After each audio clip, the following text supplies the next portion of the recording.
Okay, thank you so much for joining us for this month's From the Field Farm Chat. Today we are going to be talking with George Annor from the University of Minnesota.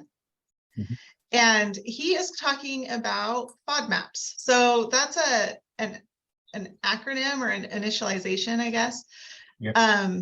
That none of us really know what that means, but we know it has a lot to do. It's kind of becoming a bigger topic in wheat food with consumers and relating directly to the digestibility of wheat.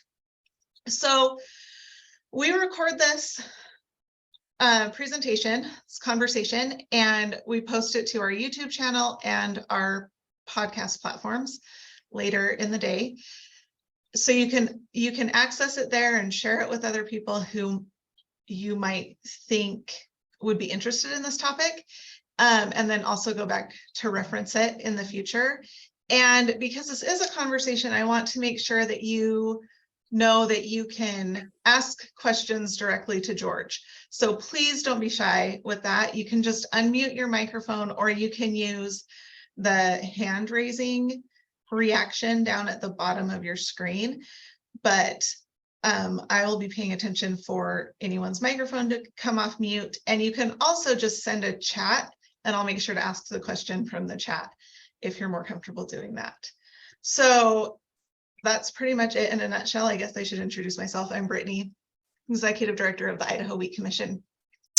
George, why don't you go ahead and tell us a little bit about yourself and tell us a little bit about this research into wheat digestibility and FODMAPs, and do your best to explain to us what FODMAPs are. All right. Thank you, Brittany. So I'm George Annor. I'm an assistant professor here at the Food Science and Nutrition Department at the University of Minnesota. I'm originally from Ghana. I did my bachelor's and master's at the University of Ghana, and then did my PhD at the University of Guelph in Ontario, Canada. I've been here at the university for about 6 years, and I've been working a lot on wheat. Cereal science and technology is my area of specialty. So today we'll be talking about wheat digestibility, and the presentation is entitled Tackling Wheat Digestibility, FODMAP Levels in Wheat Lines. So this presentation is based on a study that was done by myself, James Anderson, who is a wheat breeder here in Minnesota, and also Prabin Bagain, who is a researcher here at the University of Minnesota. Okay. All right. So why is this study important, or why did we do this? It is all based on the fact that the per capita consumption of wheat in the US is actually declining. Wheat consumption was 225 pounds per capita in 1879. That seems like a long time ago. It declined until 110 pounds in 1972. It kind of rebounded back to 146 in the year 2000. And while everybody was happy, it was realized that much of this rebound was due to the popularization of flour-based foods such as pizzas, and also the advent of bread machines. Everybody was kind of making their own bread at home. But if you look at this graph, it is obvious that the decline is not stopping. It is actually going down. Even in 2019 and 2020, we've seen that the per capita consumption of wheat is gradually going down. This should be a source of concern for anybody who is involved in wheat production or wheat processing, because if consumers are not eating the wheat, then obviously we're going to have a problem with farmer profitability and productivity. So let's do a little bit of economics here. I'm not an economist, but I kind of put a little bit of thing together for us to have a feel of what we are really dealing with when we say wheat consumption is going down. So let's say from 1879 to now, we've lost 93.21, okay? Let's assume everybody in the US consumes wheat, right? If we multiply that by 93.2. That is a lot of wheat that we've lost. I mean, people have not consumed that amount of wheat. And if we convert it into bushels, that is almost 497 million bushels in lost demand. And if we convert it to acres, that is about 7.1 million acres of wheat that has been lost just because people are not consuming the wheat. Now, this aside, we also have issues with the actual production of wheat due to climate change and all the issues we are having with the environment. I know for sure that Idaho wheat production plummeted 32% this year compared to last year. So we are having people not eating the wheat, and we are also having production just going down due to environmental concerns. So why the decline in wheat? There are a lot of reasons why. I will call some of these as fat diets. Basically, people are moving away from starches in their diet because it has been seen as resulting in putting on weight. So there's what we call paleo diet, where people are eliminating gluten totally, of course, because of celiac disease. We have ketogenic diet, where people are eating high fat, low carb keto diets. And then we have Whole 30, where people are eating pretty much vegetables and fruits and not for 30 days. Now, all this are leading to the fact that as people shift away from starches, they move away from grains, and wheat is one of those grains that actually suffers a lot. Of course, we all know about celiac disease, even though it affects pretty much like 1% of the US population. It's a huge thing in the US. And this has resulted in a huge increase in the gluten-free market, which is exploding because people are just moving away from wheat because of celiac disease. Of course, gluten is also found in other grains, rye and barley, and not just in wheat, but people always associate a celiac disease with wheat rather than the other grains, which is unfortunate. The other thing that we think about is what we call non-allergy, non-celiac wheat sensitivity. So these are abdominal symptoms that are caused when people ingest gluten-containing cereals. Now, the NCWS is not necessarily caused by celiac disease or gluten proteins. It's just people react to other things in the wheat. And they also get symptoms that are similar in some cases to what they get from celiac disease. So this is also a problem. And when people have abdominal pains, they obviously think it's celiac disease, or they just stay away from wheat in general. So when we look at the NCWS, what we think are the major culprits are the FODMAPs and the ATIs, okay? So FODMAPs is an acronym for fermentable, oligo, di, and monosaccharides and polyols. It's a long acronym, but it's made up of very small or simple sugars that are not easily digestible, that are not easily digested by humans. So they cause a lot of discomfort when they get into our large intestines. The other one is ATIs, and I'm going to explain a little bit what they mean. So as I said, fermentable, oligo, di, monosaccharides, and polyols. These are basically sugars that are made up from fructose, lactose, what we call fructo and galacto oligosaccharides. We also have what we call polyols or sugar alcohols, sorbitol, mannitol, xylitol, and maltitol. Some of these sugar alcohols are actually used in foods where they are being sold as 0 calories or low calories. So these sugar alcohols do not provide any calories. But for sure, if you take a lot of these sugar alcohols, they result in a lot of laxative effect. So if you buy a lot of these chewing gums that have a lot of these sugar alcohols, and you eat a bunch of it, you definitely would have some problems with your digestive system. And galacto-oligosaccharides and these fructo-oligosaccharides, they are actually found in a lot of foods, but in wheat is becoming a problem because we eat so much of wheat. So FODMAPs are poorly absorbed in the small intestines, so they can result in irritation of the intestines. They are also what we call osmotically active molecules. And what we mean by that is they absorb a lot of water into your intestines. And when that happens, it results in laxative effect. So you have liquidy stools, which cannot be very comfortable. So it is not something you want to have in your system. It is not something you want to have a lot of in your system. The other thing about FODMAPs is that they are rapidly fermentable or fermented by bacteria. So when they get into your large intestines, our intestinal bacteria ferments them. And of course, they produce carbon dioxide, resulting in bloating. And we all know what happens when we get a lot of those bloating. So ultimately, some of these FODMAPs cause a lot of discomfort for consumers, especially people who have irritable bowel syndrome. This slide here is showing us what has been found as the cutoffs for FODMAPs in foods. So we have oligosaccharides, we have in grains and legumes and nuts, you should stay at less than 0.3 gram per serving, or we have just simplified it as 0.3%. And the polyols are even lower. For the polyols or the sugar alcohols, you need less than 0.2%. And then we have total polyols because the sugar alcohols have a lot more other sugars that make up the polyols.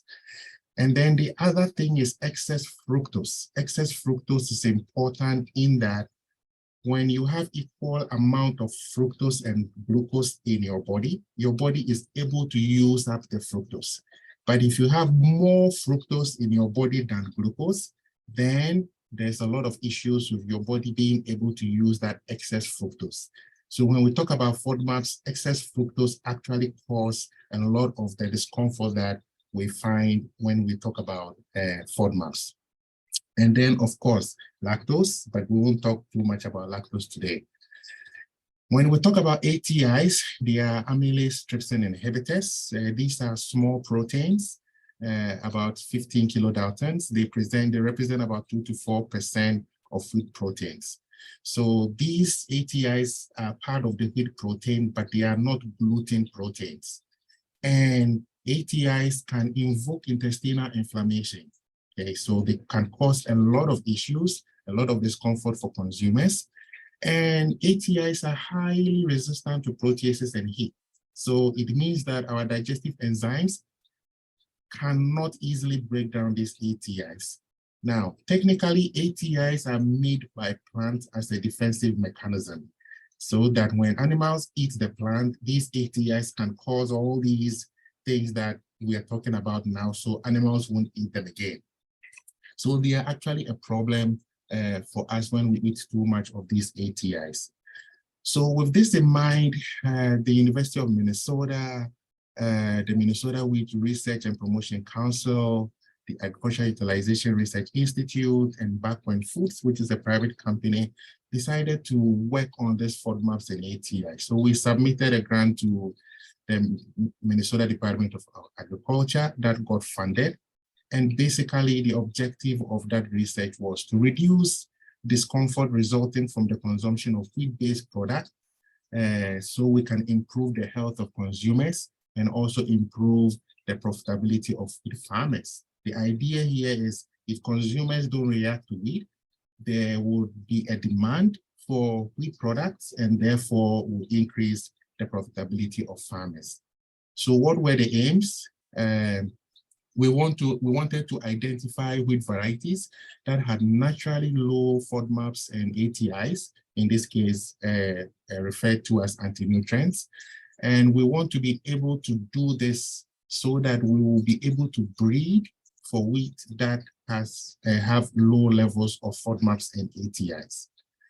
The other thing we also did was, aside the breeding aspect, what can consumers do? Can a consumer do something to lower the amount of FODMAPs and ATIs in wheat products? So we explored fermentation as a technique to be able to reduce FODMAPs and ATIs. And for this, we use sourdough as the process we use the preparation of sourdough as a means to see whether that fermentation will be able to reduce FODMAPs and ATIs. So the objectives were characterize variation and identify genetic markers for FODMAPs and ATIs in ancient heritage and modern wheat varieties from different growing regions in Minnesota. The reason why we wanted to do ancient heritage and modern was to see whether we had higher or lower levels of FODMAPs in the earlier varieties of wheat, and to also see whether over the years, whether the breeding that has been going on has increased or decreased or kept the levels of FODMAPs and ATIs the same. And of course, the fermentation piece. And we worked a lot with Howry, and what they did was to try to establish pathway for industry to implement research outcomes. And they did a lot of work reaching out to companies and the wheat industry they helped a lot with disseminating the results that we got from this research. And we got a lot of positive feedback and interest from the food industry, from the wheat industry. So what did we do? So for objective 1, we got a panel of 20 ancient heritage and modern wheat varieties that were grown here in St. Paul and in Crookston in 2019. And this panel represented heritage and hard red spring wheat going back to 1895, pretty much the origins of the breeding program in the University of Minnesota. They were grown by Jim Anderson, and as far as I know, they were treated with fungicides, and they went through the same processes that wheat is grown now. And this is pretty much the distribution of the wheat lines that we work with. So we had some heritage modern, we had some Durham varieties in there, Encorn, Emma, and some synthetic haploids were also screened. The FODMAPs were determined using HPAEC, high performance anionic exchange chromatography, and ATIs were characterized with the HPLC. And then for the genetic markers, we tried to identify genetic markers that we think were responsible for controlling these FODMAPs and ATI levels in wheat.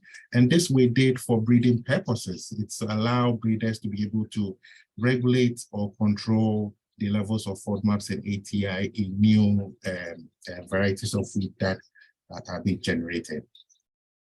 Genetic markers were determined by extracting DNA, and we did a lot of genotyping by sequencing here at the University of Minnesota. And association mapping was also used to identify genetic markers that we think were associated with FODMAPs and ATI activity. For the objective 2, where we looked at fermentation, as I said, sourdough bread, sourdough was made from some of the varieties of wheat that we used. And then based on those varieties, we kind of try to classify the wheat into high, medium, and low FODMAPs and ATIs. And from that, we did the fermentation to see the extent to which fermentation can reduce these levels. So the sourdough was prepared using the traditional method, using the type 1 sourdough starter culture. The type 2 is normally used for like industrial sourdough production. So we fermented the dough 72 degrees Fahrenheit for 4, 8, and 12 hours to mimic commercial sourdough bulk fermentation and to see at what levels these FODMAPs and ATIs can go as the fermentation period goes on. And then we measured the FODMAPs and ATIs in these samples. So let's go to what we found out. So these pictures are some of the wheat that we grew. They grew very well, as far as I was informed by Jim Anderson.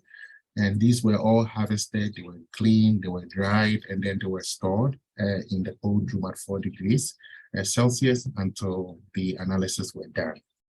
So the FODMAPs and ATI, they were done with the high performance anionic exchange chromatographic system.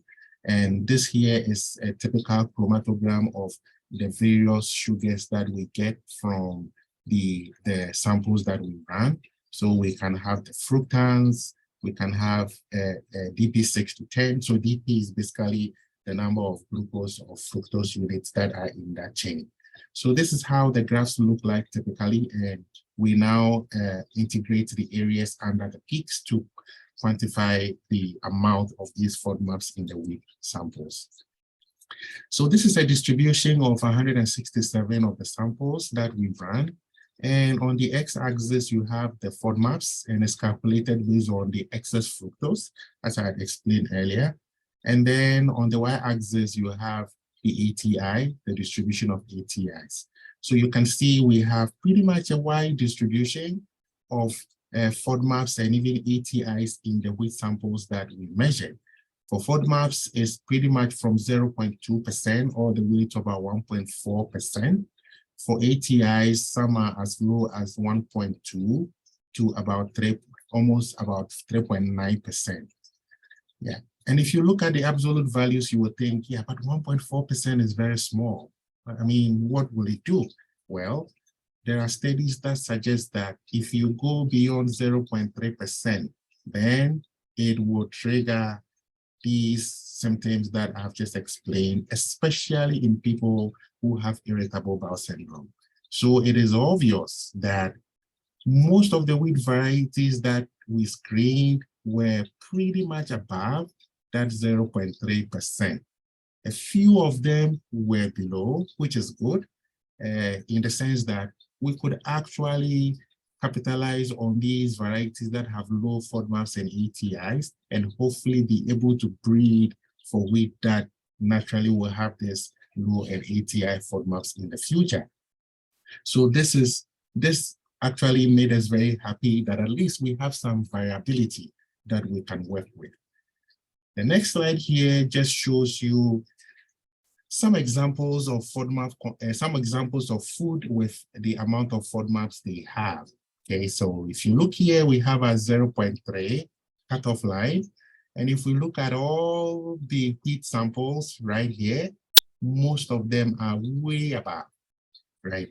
So unfortunately, wheat, amongst the grains that we eat a lot, wheat has a huge problem when it comes to FODMAPs.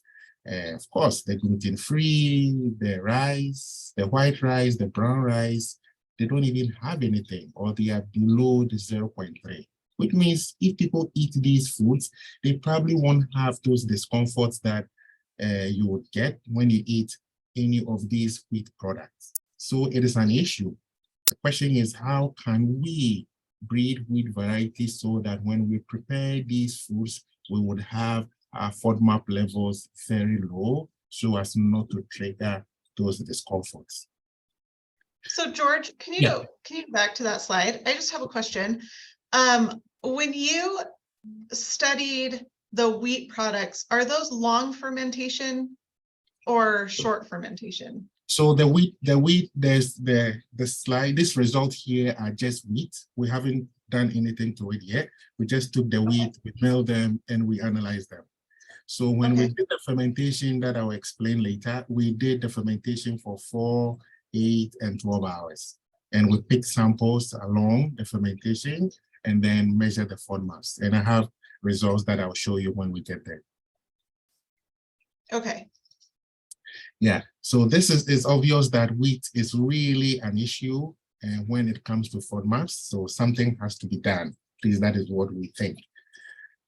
This slide here shows the level of FODMAPs in the wheat, the Asian heritage and modern varieties.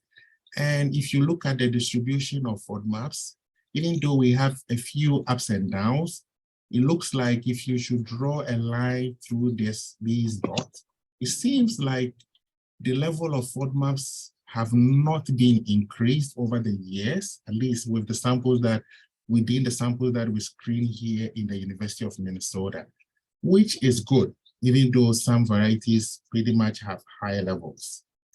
When you look at ATI, if I draw the same line through this dotted point here, you can see that there's a slight increase in the amount of ATIs over the years as breeding has been going on.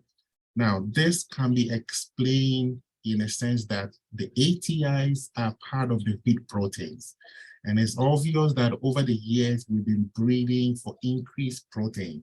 So that increased protein obviously will result in a slight increase in ATIs. So whether it is good or bad would depend on whether most of these modern wheat varieties can trigger any of this discomfort. And if we are increasing, we continue to increase the level of ATIs, then personally, I think we have a problem, because if we increase protein content, get all the better dough, rheology, bread properties, and people are reacting to the wheat product that they are eating, then they pretty much may stop eating the wheat, and then it will result in, of course, the per capita consumption of wheat going down and down and down, which will not be good for farmers. This here is, this slide here shows some of the genetic mapping that we did. These are called the Manhattan plots. And basically each of these dots here represent chromosomes. And we have the lines that you see above each of these graphs represent the point beyond which there's a significant association of that chromosome with the parameter that we measure. Okay, so we have fructooligosaccharides, and then we have excess fructose, we have free fructose, we have inulin. Now, if you look at all these graphs, you could see that, yeah, a few chromosomes were very significantly associated with the parameters we measured, but we really were expecting them to be a lot more, we were really expecting there to be a lot more association. Now, these weak associations we see here might be due to the fact that the samples we screen might not be enough to have enough power to give us that association that we need. And that is the more reason why we are very eager to partner with wheat commissions around the US, example, like Idaho Wheat, to screen a lot more of these wheat samples to let us better understand the relationship between the genetics and the FODMAPs and the ATIs in wheat. The next slide is the same thing. You can see that most of the dots are, very few of these dots, which represent chromosomes, are way above these significant lines. So we still have a lot of work to do. But having said this, and having discussed this with Jemanda Singh, he still feels that there can still be a way to be able to breed or manipulate these wheat varieties, modern wheat varieties, to be able to get lower levels of FODMAPs and ATIs in wheat. So moving on to the sourdough fermentation, we did 4, 8, and 12, but I'll present results on the 4 and the 12. So this is wheat that has not been fermented, and this is wheat that has gone through 4 hours of sourdough fermentation, and this is 12 hours of sourdough fermentation. This is the amount of fructans, and you can see clearly the reduction in the levels of fructans as the fermentation goes on, which means that if consumers buy bread, consumers buy wheat that have high levels of fructans, using a simple process such as sourdough fermentation can significantly reduce the amount of these fructans in the wheat. This we did in sourdough. We have no idea the extent to which these reductions can happen in the regular bread, because in the regular bread, fermentation is not as intense as in sourdough. So that is actually one of the questions we have. To what extent would the fermentation that we see in regular bread reduce the amount of fructans? But at least the good news is sourdough fermentation does a very good job at reducing the amount of fructans. This here is raffinose, and even though the levels of raffinose are very, very low in wheat, we see the same pattern. The longer the fermentation goes, the more of these raffinose are reduced. It is the opposite for mannitol, which is a sugar alcohol. So as the fermentation goes on, the amount of mannitol that we measured in the dough, remember, this is just the dough. We did not bake the bread. The amount of mannitol we measured in the dough significantly increased. Why? Because the yeast uses these fructans. The reduction in the fructans that we see is because the yeast was using those fructans, but they were producing mannitol, which is a sugar alcohol. Unfortunately, mannitol is part of the FODMAPs that we measure.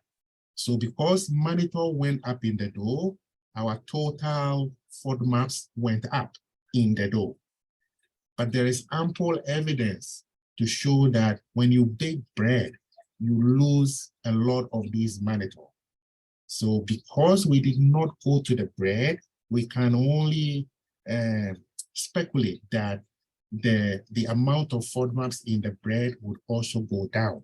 So we are also at the stage of trying to get some support to actually go through all the way to the bread and see the extent to which the baking process also reduces the amount of the FODMAPs in the bread.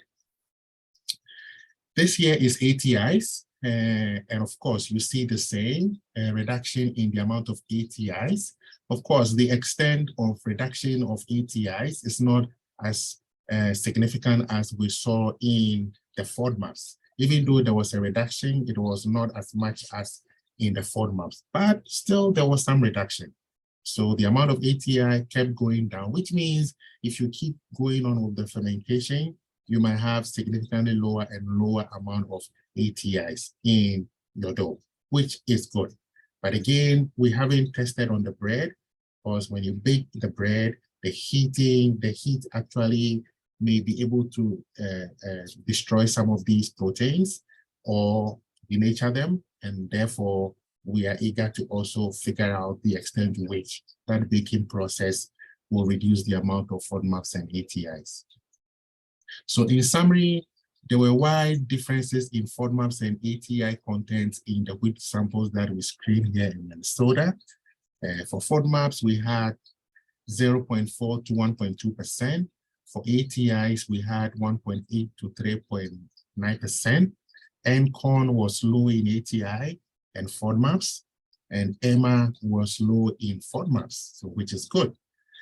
We, however, did not see any, there was no genetic region that was responsible for a large proportion of the genetic variation that we found in these traits, but they should still be amenable to selection. And we think this can be improved if we screen a lot more samples and get a much bigger amount of results to do the statistics. And no identifiable patterns regarding FODMAPs and ATI concentration versus year of release amongst the wheat varieties were observed, or the amount of FODMAPs and ATI did not significantly increase a lot year on year, even though we saw a slight increase in that in the ATI. And sourdough fermentation was very effective in reducing the amount of FODMAPs, fructans, and ATIs. You would note that I'm using the word fructans here because in the dough we saw an increase in the total amount of FODMAPs because of the mannitol. But hopefully when we do the analysis on the bread, I'm very confident that we will see a reduction in the total FODMAPs, because we've actually seen some of that being reported in literature. So what are the next steps? We need to screen more wheat samples from different locations in the US. Most of the analysis we did were from Minnesota. So what about other places? Idaho, Texas, other places we need to screen to really let us understand this genetic link between FODMAPs and ATIs. Also, very little information exists on the levels of FODMAPs and ATIs in the different wheat classes, right? So to be good to partner with the Idaho Wheat Commission, for instance, because I know Idaho wheat produces a lot of wheat classes. So if we can screen all these wheat classes, it will also let us understand within the various wheat classes, are there differences? And if there are differences, are they significant? And we also don't really understand the impact of processing. So as I said, baking bread, and then if you make cookies, for instance, from the wheat, do you still have, and if you start with wheat with very high FODMAPs, would you still have very high FODMAP or ATI levels in the final product? We are yet to understand all this. So we are still in the process of looking for support to be able to do some of these work to better understand the levels of FODMAPs and ATIs. I cannot end this without acknowledging the Minnesota Department of Agric for funding this work, and also all the people that were involved in making this work a success. So I will end here with questions. I'll start with a question for you, George. What does breeding wheat varieties to reduce FODMAP and ATI, what effect does that have on the protein levels and protein strength in those varieties? So the good thing about the ATIs is they are not gluten proteins. They are not. ATIs do not take part in dough functionality. So we have gluten proteins and the ATIs. So if we can reduce ATIs, yes, we may reduce the amount of protein a little bit, which is normally not good for farmers because premiums are played on the amount of protein, but it shouldn't affect the functionality of the dough. When we reduce FODMAPs, it shouldn't affect the functionality of the dough, right? It may probably affect how much sugars may be available for the yeast to produce the carbon dioxide that is needed for leavening, but you can add a little bit of sugar to your bread, which we always almost do. So I don't think reducing the amount of FODMAPs and ATIs should significantly negatively impact dough functionality. Okay. Nathan, do you have a question? I do. I'm curious, you've got einkorn and you got the Annor on there. Did you work with any spelt or any Coruscant, or Coruscant is quite often referred to as kamut? No, we didn't work with any of those. And we are very eager to screen all of those types of wheat. Okay. Yeah. So if we can get those wheat, we are ready. We are set up to do this kind of work, and we'll want to screen them to understand how big of a sample would one need to send you to have that screened? A gram, 4 or 5 grams, very little. Oh, okay. Yeah. We don't need a lot to be able to screen for these. Yeah, be interested to see, because those are we grow 2 different varieties of spelt, and we also grow some Coruscant. So, but we have noticed that people have been with reduced, they've had digestibility issues with wheat, and that's why I'd just be curious about it, is because they've been able to eat our grains. Celiacs, no, but so I'm just curious kind of where they're at in the level, if they're low, if they're numbers like einkorn and Annor. Yeah, I totally agree with you. And we've had those comments before where people say, well, when I eat those old wheat types, we don't react that much. I got an email from a colleague who said, in Europe, people don't really worry too much about the FODMAPs and ATIs as here versus here in the US. And I said, this is because for most European countries, they do a lot of fermentation. Sourdough is a big thing in Europe, and there's a lot of long fermentation periods that the breads go through. So that really can help. But if you can start with the wheat variety that inherently has low levels of FODMAPs and ATIs, then the better it will be in the final product. So we want to really understand that extent, how much these types of old wheat vary with the modern wheat in terms of FODMAPs and ATIs. Excellent. Well, I'd love to send you some, so if we can get together, I'll figure out how to do it. Hey, George, I got a question for you. This is Jim Peterson. Yeah. I understand your evaluations were on flour. Is that correct? Yes. Okay. So how does their FODMAP and ATI levels go when you're comparing it with a whole grain product or bran versus flour? I caught just a little bit of your graph with whole grain breads, and it looked like they were on the higher end of FODMAP and ATI. Is that correct? So how's that going to go with our recommendations to increase bran and fiber with whole grain products versus FODMAP and ATIs? So most of these FODMAPs and ATIs are pretty much concentrated in the endosperm and not necessarily in the bran. Good. Right. So the work we did was on whole flour, but most of these FODMAPs would be in the endosperm. So you can So- do analyses on whole grain that Yes. would be indicative of flour concentrations as well. Yes, You don't yes, we necessarily should be have able to. Yes, we should be able to do whole grain, get the bran, and then the endosperm to figure out, but I know for sure it should be much more in the endosperm. Okay, good.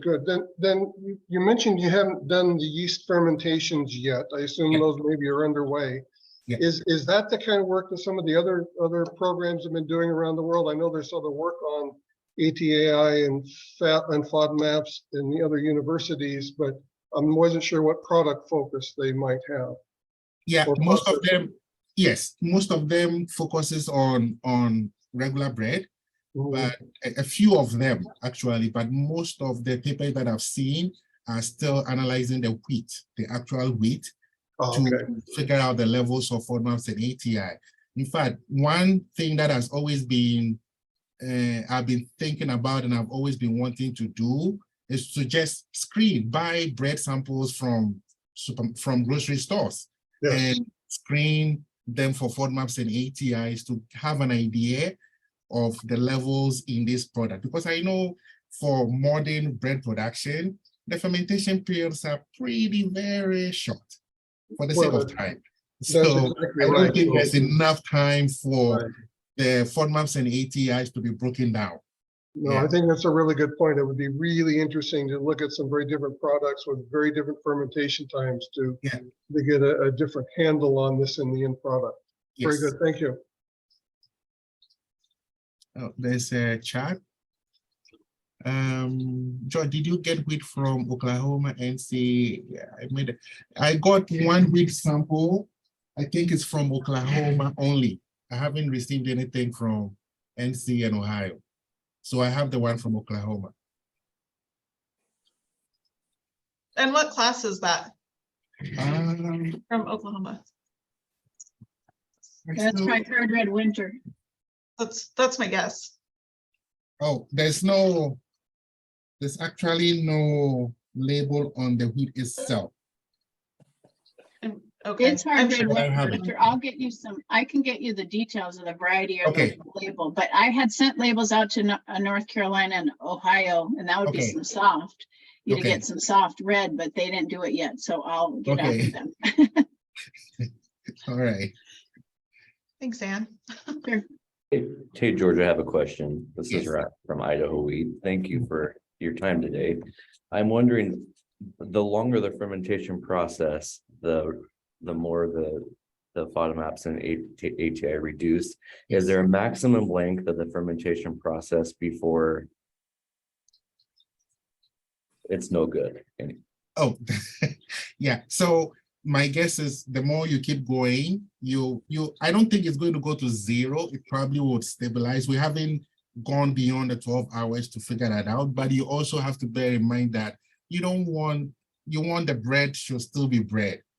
That's why we did the 4 hours. We're assuming that 4 hours of fermentation should be good enough for you to still get your sourdough bread in a very good state, but still be able to probably reduce the amount of FODMAPs and ATI.